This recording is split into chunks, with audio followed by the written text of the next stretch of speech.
Hey, I'm Sam, Flying Kite. This is week 3 of, The Horror Show. Of course, I'm doing Insidious 4. Came out in 2018. I forgot to mention that the last one came out in 2015. I suppose it doesn't really matter much, because this is 3 years later. I guess to sum this movie up just really quickly, it's a mix of two things. People had fun making this movie, and that being the actors had fun. But this is a cash grab. This is a cash grab, like the definition of cash grab. Sorry. It's directed by Andy Robitel, who directed Escape Room, but surprisingly did Taking of Deborah Logan, which I kind of like that movie. I love the ending. Or at the very least, I always thought the ending was really interesting. So it's just because the Taking of Deborah Logan was like a few years before Insidious 4, if I'm not mistaken. So I don't really get why this movie kind of fell off. Maybe they didn't have much time to make this movie. I don't know. See, when you're watching the movie and you follow the characters,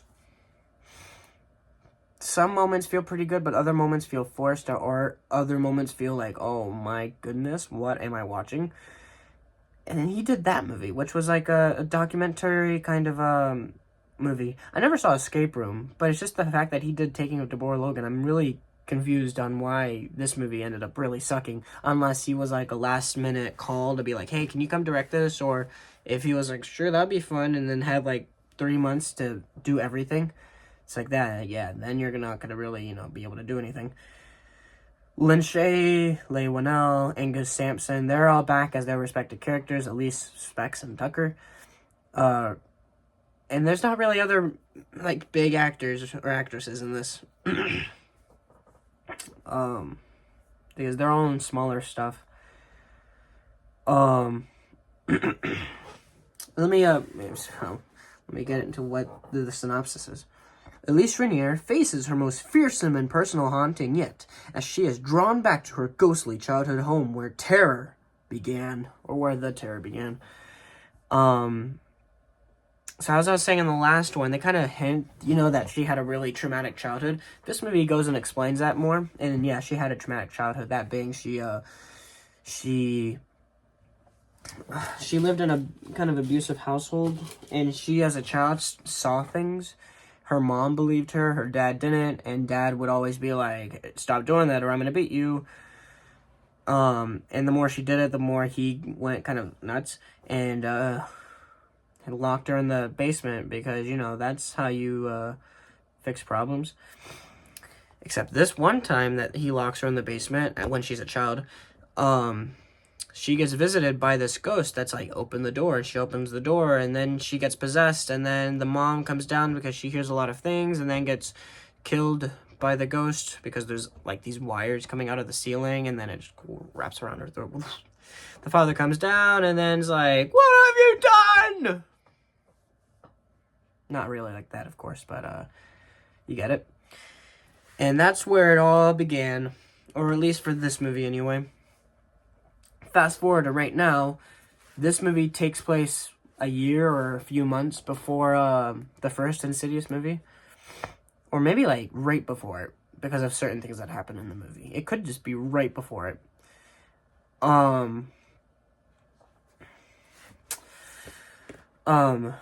Elise gets a call from this guy who lives in the house that she used to live in when she was a kid, that house. And she's really hesitant at first. She's actually like, no, I'm not gonna do it. Sorry, I can't, help you. And then a little later, she's talking to Specs and Tucker. Like, they're not saying anything about going or not. And she's like, I gotta go. It's like, you told the guy you weren't going. So, okay. The three of them go there. They go to the house, and they start finding out some stuff. One of the things being that the guy that lives there actually has a girl kidnapped in a secret room in the basement, and she's been missing for some time, and he ended up getting killed because he's able to lock. Elise and Tucker are downstairs, and he's able to lock them in there, and he goes upstairs to go kill Specs, and Specs is able to overpower him and drops basically pushes over like some bookcase and it lands right on his head. It's like, oh, lovely. But as you start watching the movie, you start realizing that the ghost that Elise let into this world, or at least to a degree anyway, when she opened the door for it, it basically uses someone in the house to kill, which I thought was an interesting idea, that being it starts kind of possessing someone to like kidnap someone, I guess, or to just start being evil and possessing them to kill and end people. Because like at least during the movie, you know, in the middle of the movie, starts realizing that there's a lot of like there's a lot of crap, what's it called?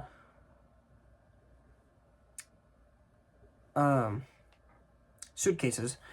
There's a bunch of suitcases in like some secret like vent or whatever, and she realizes that these were people that lived here, or that were here before while she was here as a kid.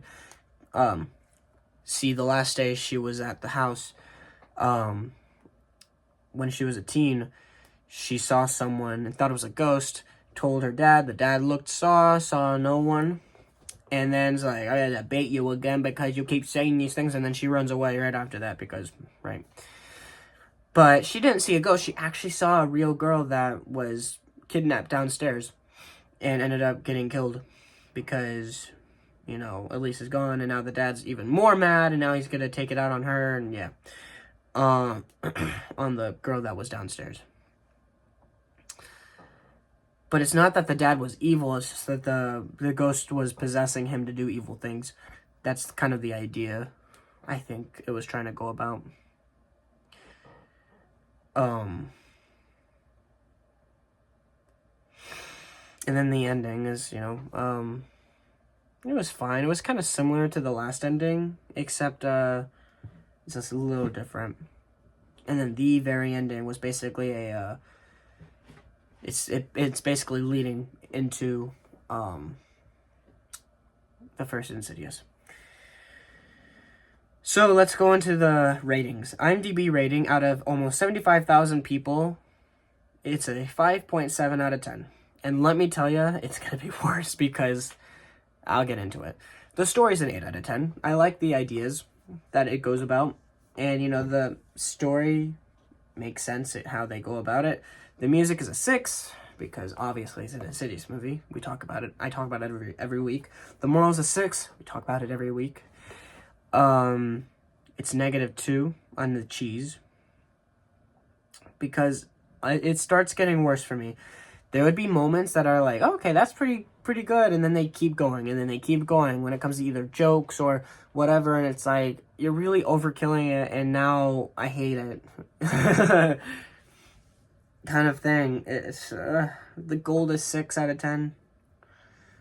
It drops. Almost all of the aspects of this movie start dropping.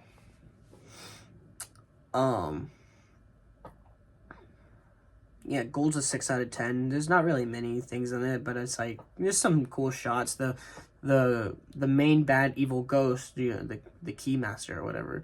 It was interesting. It had an interesting design, and I liked the premise of what it was going about. Humanity's a 6 out of 10. I don't really feel bad for the characters because because either I know Specs, Tucker, and Elise are gonna make it through the movie, and then the other characters that they introduce, I don't, no offense, I don't really care about you because you're really hollow. You really, like, it's just a pretty face. That's all you have. Like, there's nothing inside, in my opinion, anyway. And then the ending is a 6 out of 10 because mainly because of one thing, and it's like I get why they did it, but I kind of don't like it. So after they defeat the ghost, they're in the furthers and they're trying to get back home, and they open up a red door, and and they see on the other side the very beginning of the first Insidious, where Dalton is climbing up the ladder to turn the light on in the attic. And then he trips and falls, and he looks, he sees something. He sees Elise, Specs, and Tucker. Well, no, my bad. He doesn't see Specs and Tucker. He sees Elise and then some of the other girls that were in the further with her. And then they leave, but they leave the door open. And then they end up finding their own red door, and then boom, they're back home. Or back to, you know, their bodies. But I guess the thing that's like, okay, is this supposed to explain to a degree how the lipstick demon found Dalton? That being, Elise was being careless, opened up a door, saw him, and then left the door open. And then the very end of the movie, which I also think is a shot, well, not necessarily a shot from the movie, they added the very ending of the shot. It shows Dalton sleeping, and then it shows Josh and Renee talking in the bed the night that he went in the coma, and then, you know, it shows outside, and then all of a sudden the lipstick demon comes out of nowhere. It's a jump scare kind of thing, where it's, you know, oh no!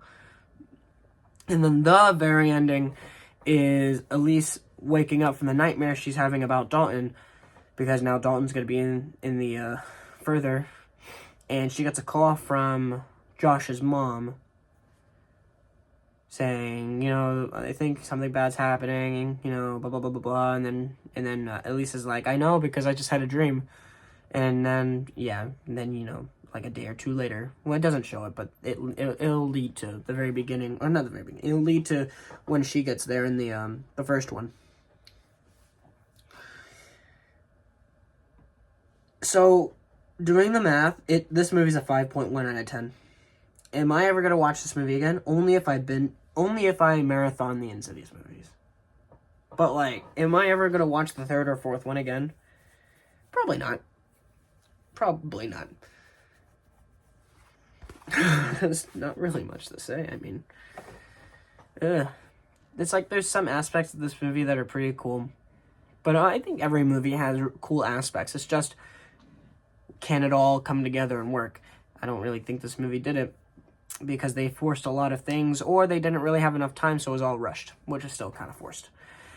So should you watch this? Only if you want to know what, I guess, the canon of the Insidious universe is. If you don't really care about the canon, then just watch the first, second, and fifth one. Or just the first two, I guess. You could add the fifth one if you want to. It's newer, obviously. But, yeah. I'm Sam, Flying Kite. This is week 3 of the horror show.